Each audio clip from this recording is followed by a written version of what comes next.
Okay, so with this one, we're going to start off kind of with a great big head. So these little characters are a load of fun.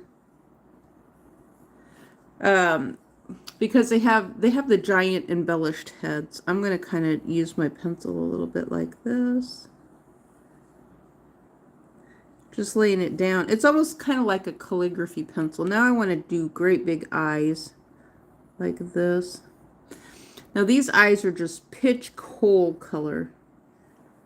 Pitch coal color. So maybe I'm not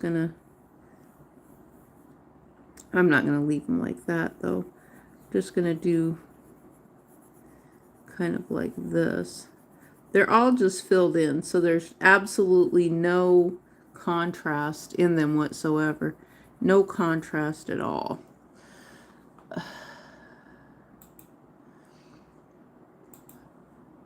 Okay, let me get over here. Do I need to mute myself? We'll see here in just a second. Yes, I do. Okay. We'll see here in just a second. Yes, I do. I thought I muted myself, but okay. I'm not doing very good. I miss it sometimes. Earlier, just, when I was by myself, I accidentally completely shut down the my screen by making it completely dark so I couldn't see anything at all on my laptop. Okay, so we got...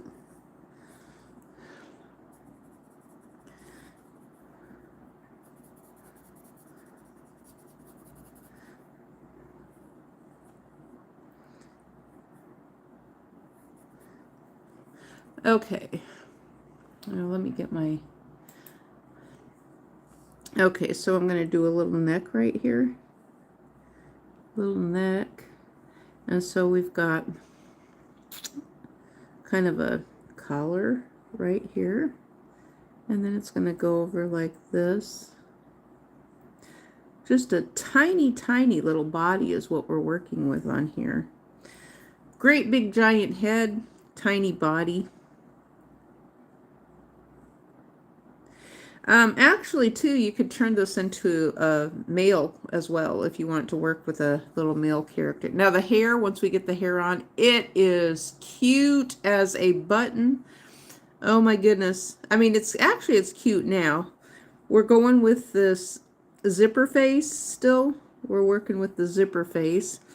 So we've got the mouth sewed shut is kind of what it is. Blanket stitch. I knew I'd think of it. It took me until this video to think of what I was trying to earlier in my other video. This is a blanket stitch. And we need to make it expanded out a little bit further like this. Okay, so now I'm going to start adding some hair. Well, no, let me do the ears first. I'm going to do the couple of ears here like this. They're really tiny, tiny ears. And so now I'm going to, let me do the little noses. We're going to do the little nostrils like this. They're going to be pretty easy. We just slapped on a couple little nostrils like that. I'm going to work their dress. We got a little zigzag thing going on. It kind of looks like a felt burlap type of a dress like that. It does. It looks like a felted doll that's really hairy.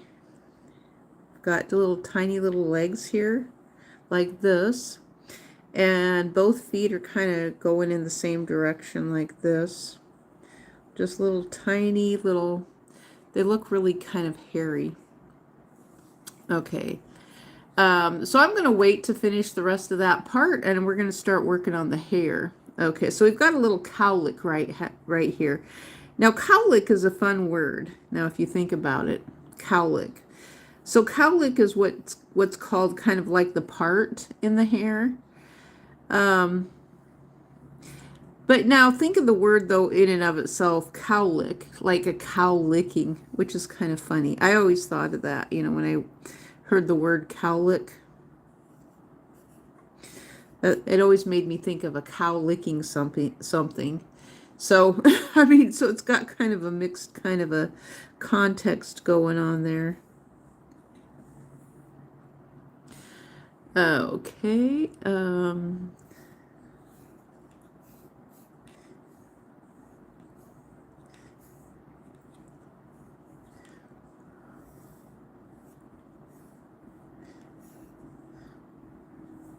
Oh my goodness sakes.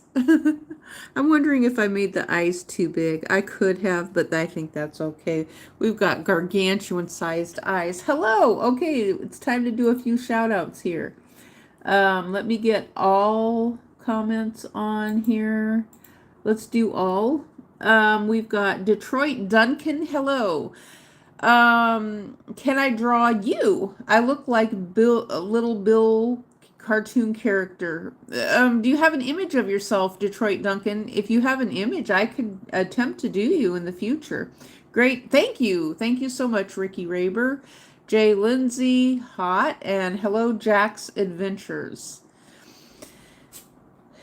So let me take a look here at Detroit Duncan and go to the channel and see what Detroit, if I can get there.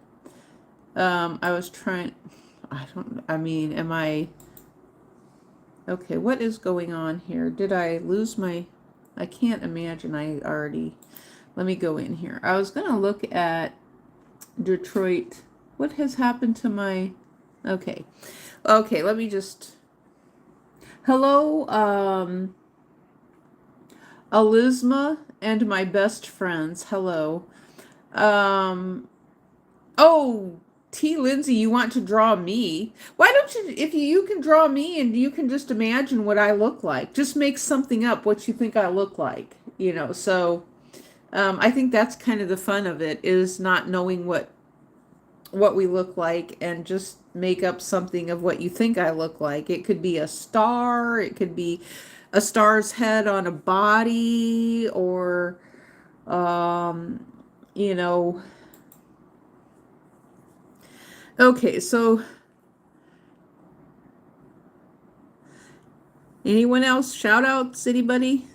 You want shout outs? We'll give you some shout outs because you guys like shout outs. And we can pull that off. We can do that. Because, you know, well, this is my belief too. Shout outs are a collaboration. So hopefully there's some people who understand what I'm talking about when I say that shout outs are a collaboration. It's true. Shout outs are a collaboration. You know, so it doesn't really hurt to give people a little shout out, you know. So, I mean, those of us on YouTube are just normal people and doing normal things, and we're just kind of having a little bit of fun making drawings and trying to teach things that we have fun. And it's always was supposed to be this and not what some others were trying to turn it into. And so, okay, so let me, Jack's Adventures. I like that, Jack's Adventures. Oh my goodness sakes. The pirate life, right? Is that what we're talking about? The pirate life? Do we have any more? Let's see if we have any more.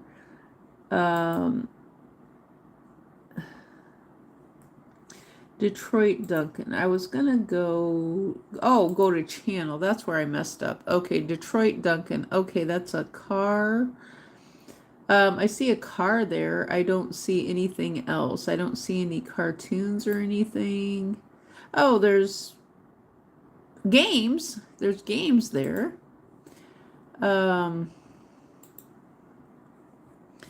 Okay, so now I've got it's almost looks like she's got a dirty face, you know. So if we're gonna get this little felty look stuff going on, we got to kind of do a little bit of cross hatching and get that little dirty face thing going on. And that's kind of what the dress looks like a little bit too. Okay, so she's got kind of little webbed hands that are pointy. Like that. well, let's make that one there. And so then she's got another, we're working on the arm right here like this. And okay, there we've got that going on. Okay, and so she looks fuzzy. So we're gonna do like little. She looks really fuzzy. So we're gonna do little fuzzy kind of with the side of our pencil. It's sort of like a charcoal effect. So she looks really, really fuzzy. We could say she looks fuzzy or dirty. And I'm gonna go with fuzzy, a fuzzy, dirty kind of a look like this. It's sort of a pencil, but we can get the same effect with our pencil as we can with charcoal. So we've got kind of the charcoal effect going on here. I wish the one I'm looking at is really, really cute. Maybe I'm being hard on myself. I don't know, mine could be just as, yeah, she is. When I see her on camera here, she is just as cute. But there's a distinct difference. There's a huge distinct difference in what I'm doing than what I see on the screen. And so I'm just adding in some little extra hairs here like this. And so we've got a, so I'm just tilting my pencil sideways like this to get the fuzzy look. And I kind of want to scribble outside of the lines too. Outside of the lines is good. We're going to scribble this direction like this. We're making her look fuzzy. And then we're going to go in this direction. And we're going to cross hatch. We're going to do some cross hatch fuzzy like this. And just make her look fuzzy. Make her look dirty. Like that. But it looks like hairs. That's what we're getting, is the effect of it looking like hairs. Turning it sideways like that. And that's the look that we want. She's a kind of a scary, creepy, cringy looking, fuzzy. Oh my goodness. This just set her off a little bit more here. And so I'm going to darken up some of these a little bit around her eyes like that. Because we want her to look kind of scary and creepy and cringy too. But she's going to be cute, creepy. You know, I think they're cute. You know, the little creatures like this, even though we call them scary and creepy and cringy and, oh yeah. Oh yeah, that set her off really good. I'm wondering, do I need to do some of this with her hair? Yeah, maybe I do a little bit to get some of these little fibers kind of creeping and cringing out here like that. We'll do a little bit like this and put our pencil sideways and get some of this charcoal look. And yeah, that's looking a little bit better. I need to add a little bit more hair like this. We'll make this one a little bit darker.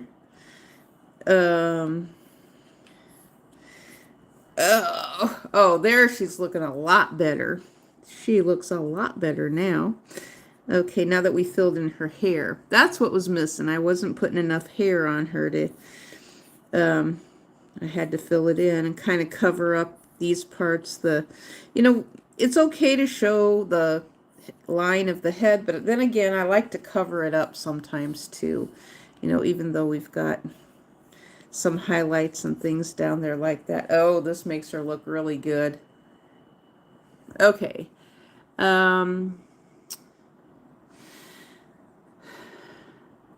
I made another video. I did an unlisted video, and I think the YouTube, there was something that was missing in my unlisted video.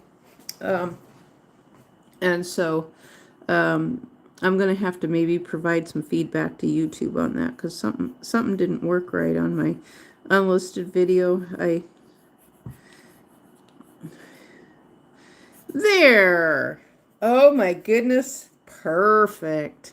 And so I'm not going to fill in anymore because I want her face kind of looking a little bit lighter than this part down here. This part is a little bit darker. We're going to add a little bit more shading right here. And I'm going to go in this direction a little bit like that. A little cross hatching right there. And I'm darkening up some of the lines. All I'm using is a number 2. Let's see if we can find it. It's a number 2 lead pencil. Do I even have the number on there? Soft. It says it's a soft pencil. It says HB on it. Is that or HB or H8? I can't tell exactly. But she looks really good here. I think she does. She looks really good. Okay, I'm going to darken up some of these little lines here a little bit. Yeah, that looks a lot better. It's like the more I fill it in, then it kind of looks more like real hair and it looks real fuzzy. And so we've got kind of a little bit of a shadow going down here at the bottom. I'm going to just kind of make a little oval to indicate a little shadow here. And we're going to do some lines and things like this to kind of show if she's standing on, there's a little shadow down there. So we want to add that in there. And we've got a little bit darker fuzzies right here. She looks gross. She looks really, really gross, I think. Gross and disgusting. Oh my goodness, she's so gross and disgusting. But she's so cute though. That's my problem, is it's like, okay, we're trying to make gross and disgusting. So how does gross and disgusting fit in at the same time with cute? For me, it does. Now, what did we do with your ear over here? Your ear has just sort of disappeared. Her ear just disappeared. Okay, so I need to add a little bit of hair and fuzz on her arms. She really does look felted. That's the effect that I was kind of looking for, and she absolutely does have that little felted. Oh my gosh, these are such cute creatures. Okay, I'm gonna use my fine tip marker a little bit here. I don't want to do it too much. I'm just going to add it to enhance a little bit in here. We may not be able to see it too much. I'm just going to scribble a little bit. That's all I'm going to do is scribble, a little bit of scribbling. And I'm going to do that with the mouth. Just a little bit of scribbling. It's fun to scribble, actually. And scribble turns into some of the best. I should show you guys what I made earlier. It's from a channel. Unfortunately, they banned me from their channel. I'm going to show you guys what I made earlier. I made it when I did an unlisted video. And my unlisted video, that's what I made in my unlisted video. So I just did a live stream and did an unlisted video. And so this guy is supposed to be kind of like something showing up on the airport radar screen. You know how they have those magnetic, well, it's like the squawk and the squelch on airplane, police radios, you know, and they have the earthquake monitors have images and things. Can you imagine if something like this showed up on a airplane monitor? On a on an ultrasound. Oh my goodness sakes. That would be so weird. And so I just wanted to show you guys what I did earlier. I did that one by myself. I just did it in a private video and nobody was watching. And so it's still processing. My video is still processing.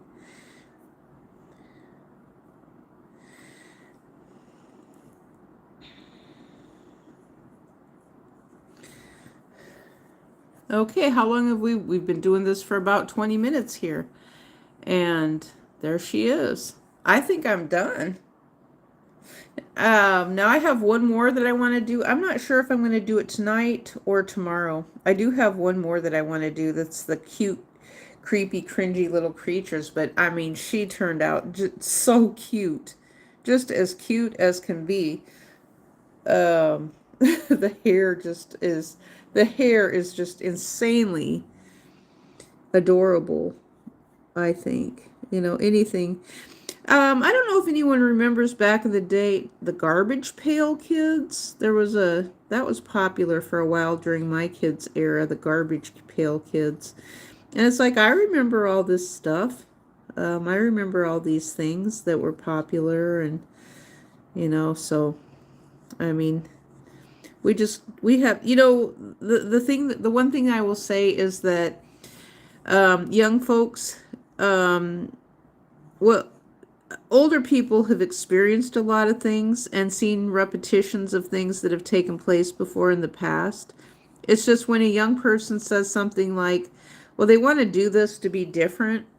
It's like, well, they've never experienced, they've just not experienced that part of life yet before. And so to them, it is different.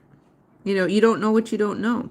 So to them, it is different, so I have to, always remind myself of that. I am older, and when I was younger, there was probably adults who thought things about me and they kept their mouths shut. And there's somehow we have to, so anyway, that's all I have to say. And but there are things that I do think are important, and I've tried to express that on the internet. And so, but in the meantime, I'm doing something that's kind of fun. I think that, this crosses over many generations. But her ears disappeared. I want to try to get her ears to pop back out again. Let's see if I can't get her ears to pop back out a little bit. Can we get some ears back in here? Okay, that one might be popping out. Let's see if we can't get this one to pop back out a little bit. We get the ear, yeah, a little bit. That's probably good, like that. Let's see what we got. That looks pretty good.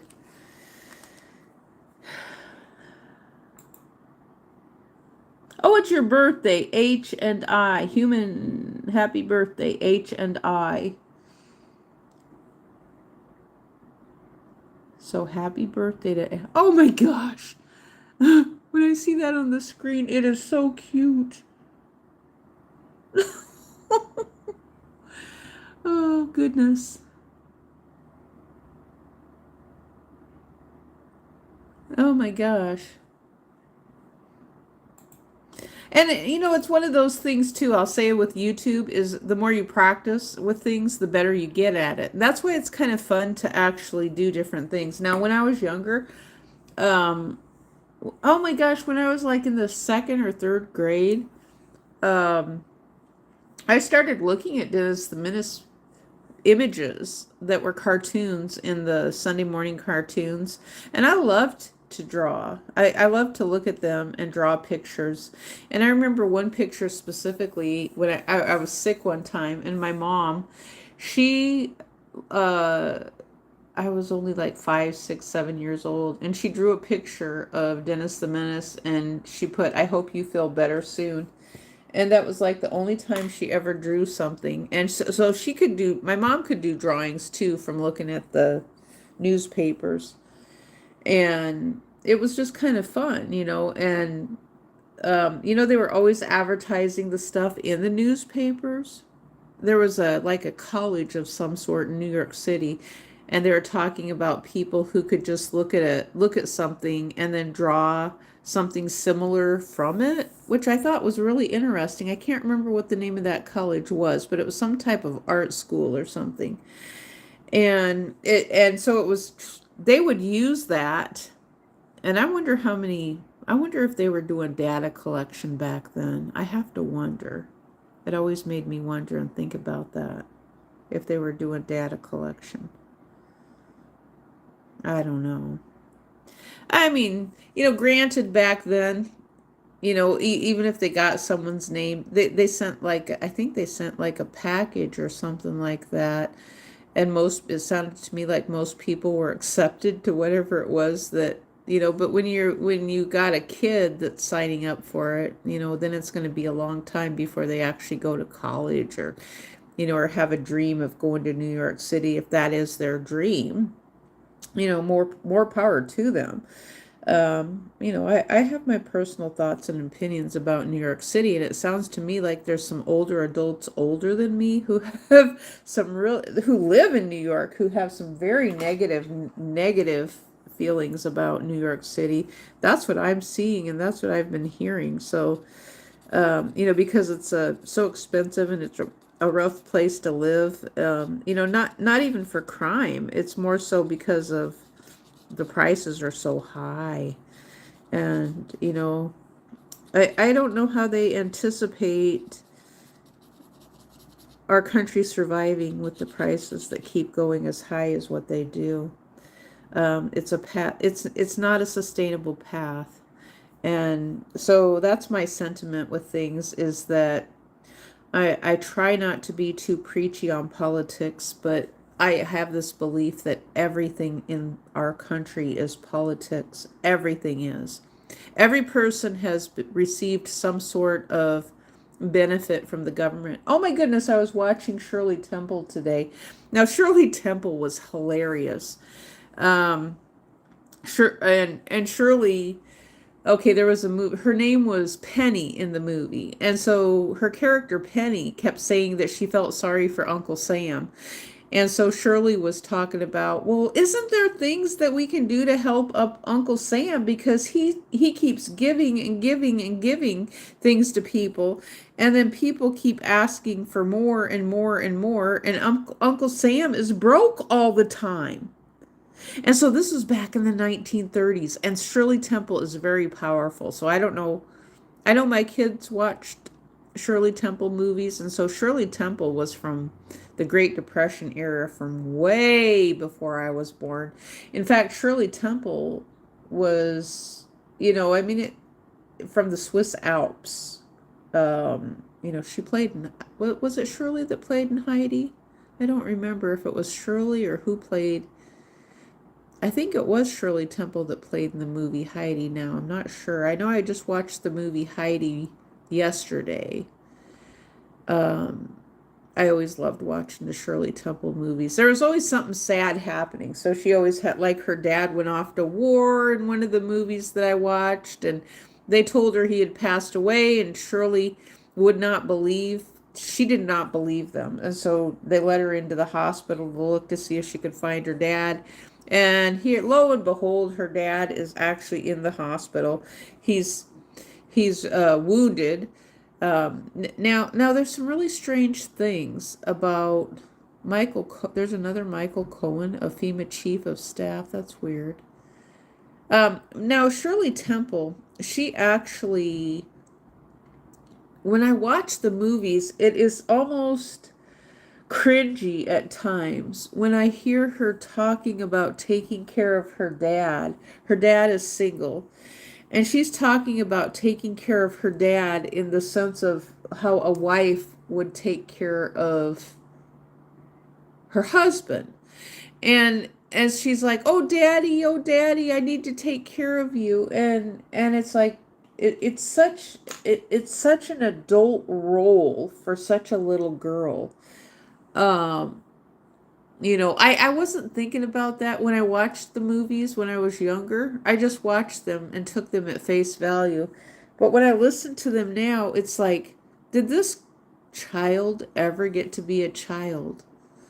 And it kind of makes sense when I think about my own childhood sometimes. It's like, do kids ever get to be kids when you have parents who have this expectation of that kids take care of parents, or kids are supposed to be doing something for parents when they're children? And parents have this expectation that kids are to take on adult roles and to contribute to a household in some way when they're children, and that they're supposed to just know things when they're children.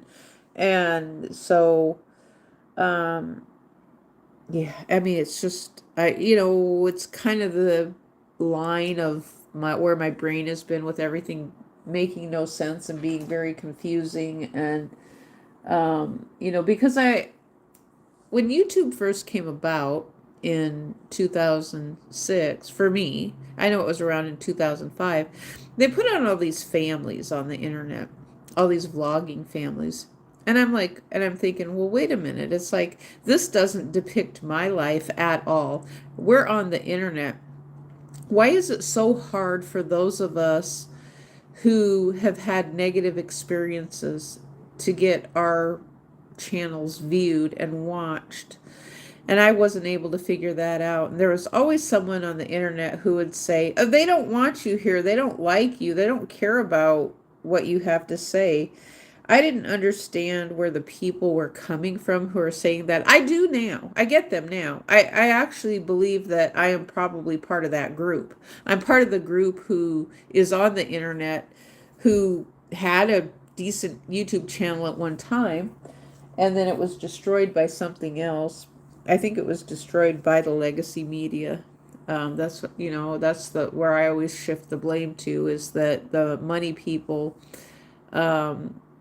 If you don't follow along and do what they want you to do, which is just always positive, uplifting content, then they're going to take you out. They're going to attack you, and they're going to take you out.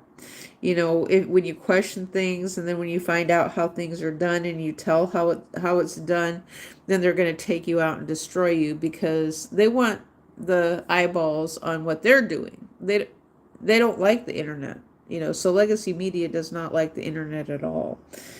And, even though we're being told that they do and that they're shifting over to the internet, I still don't believe them, because I think it's more or less they want the eyeballs there to be on them. Same thing with politics. And, overall it becomes a lose-lose situation for the American public and the future generations. And that's why I find myself feeling compelled to speak out about these things, because I've been sitting here watching it on YouTube and lost my voice at times and had some terrible things happen, and seen the direction that it goes when someone becomes very angry at you over things that is literally out of your control. But they get angry for some reason. I don't know why. It's like, why are they angry at me? Because I'm not part of that. Did they just think I was part of it or something? I don't know why they did what they did. I don't know if they did what they did because of the, it's almost like a politician attacked me.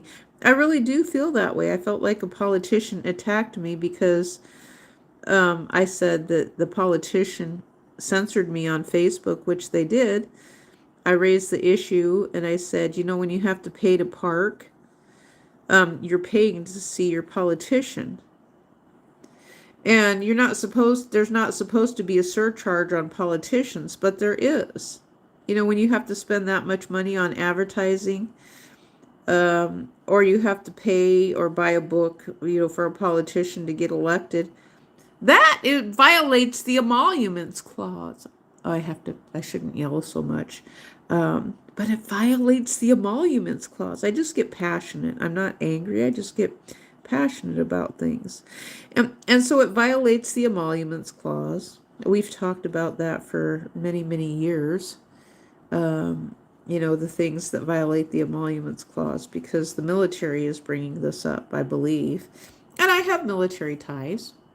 I've actually had military ties a majority of my life, actually. And I never even thought of myself as being a military brat.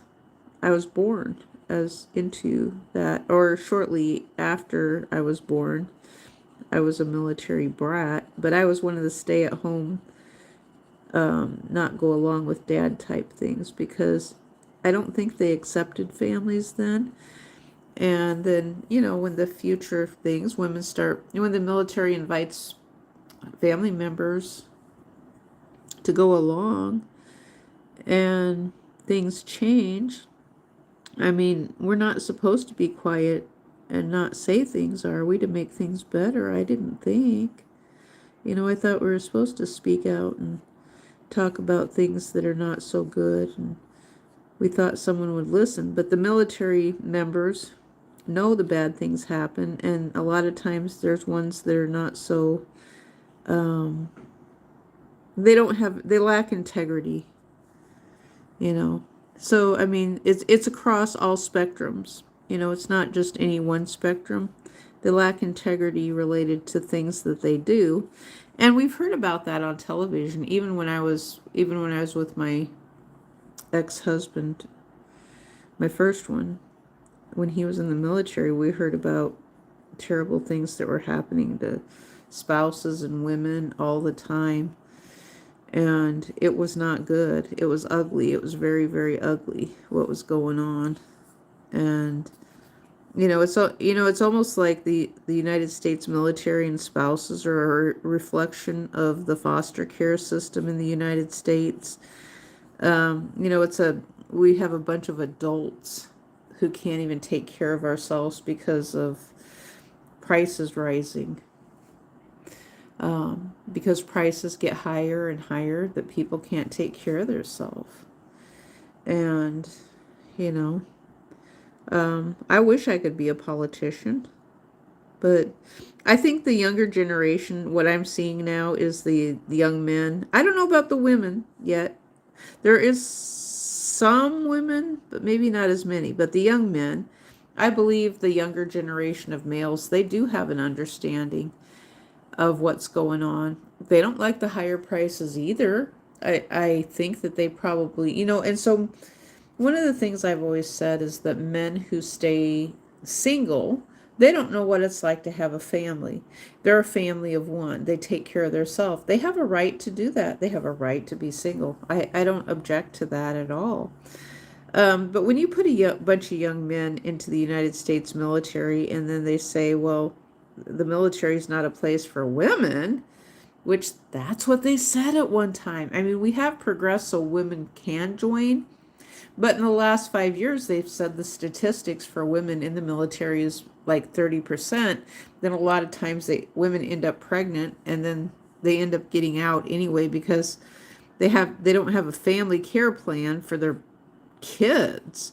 They have to have a family care plan in the event of going to war. Men have to have that too, so they probably end up getting out too for the very same reason. And then when they get out, well, the military forgets about them, and then they can't get by. And so then we end up with what we have now. We have a crisis. We have a very, very big crisis taking place. And I know, and I end up losing people over this because nobody wants to listen to what's going on. We're all experiencing it at the same time. And I don't know, for me, my heart breaks. Kind of for things aren't supposed to be made harder for people. They're just not. Things are not supposed to be made harder for people to survive and live. That expresses something else that's going on, a systemic problem. It's easy to play the blame. It's easy to play the blame game. We blame everybody for things. Everybody does it.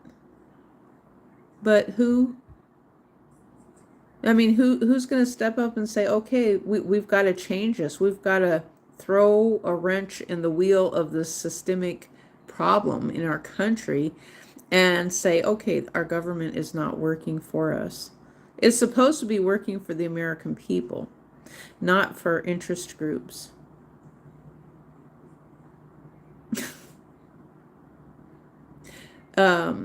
Not for Wall Street, not for Bitcoin, not for other countries. It's supposed to be working for the American people. But that's not what we have right now, unfortunately.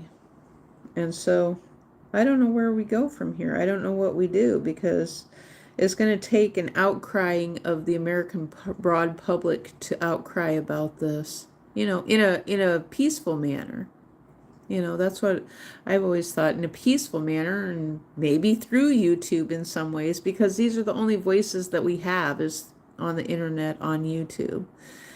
Other people are on TV, which legacy media TV does have a little bit more, still kind of a larger precedence, I think, sometimes than what we have on YouTube related to speaking out. But you know, the thing is, they're afraid of those of us on YouTube who have loud, solid voices of our opinion. They are afraid of us because the fact that we've built audiences, and that's what they're afraid of, is the big audiences and actually legitimately causing a problem. You know, where some people abuse that. And we saw that with January 6th. I think that's what January 6th depicts, is the social media era of these mega-sized audiences. And I relate that back to Michael Jackson too, because at any given time, Michael Jackson, he could have turned on, you know, his audience and said, okay, well, let's go do this over here and cause some problems. And we have seen little bits and pieces of that taking place. I think there's a lot. I mean, I've always kind of said that our current, in the next 100 years, they're going to be looking at this insurrection, maybe 200 years. They're going to be looking at this insurrection time period. They're going to have a lot of investigations, a lot of education, a lot of things to look at for the next 100 years at least, related to this period in time. And it's kind of funny to think that I don't know where the internet will be. Will the internet even exist? I don't know. Will they take it away completely, or will it keep getting better? I don't know. Is it something like, there was one guy who said, well, maybe the internet is something they pull out every once in a while and then they put it back away. That would be kind of sad if that's true, because I see good things with the internet, you know, that, you know, related to our money. There's a lot of ties we have related to convenience. But why should we be charged a convenience fee? That's the thing I've always asked. Why should we be charged a convenience fee? Because things were made easier for us and they cut out another middleman. So, anyway, I think I'm done. And we'll see you guys next time.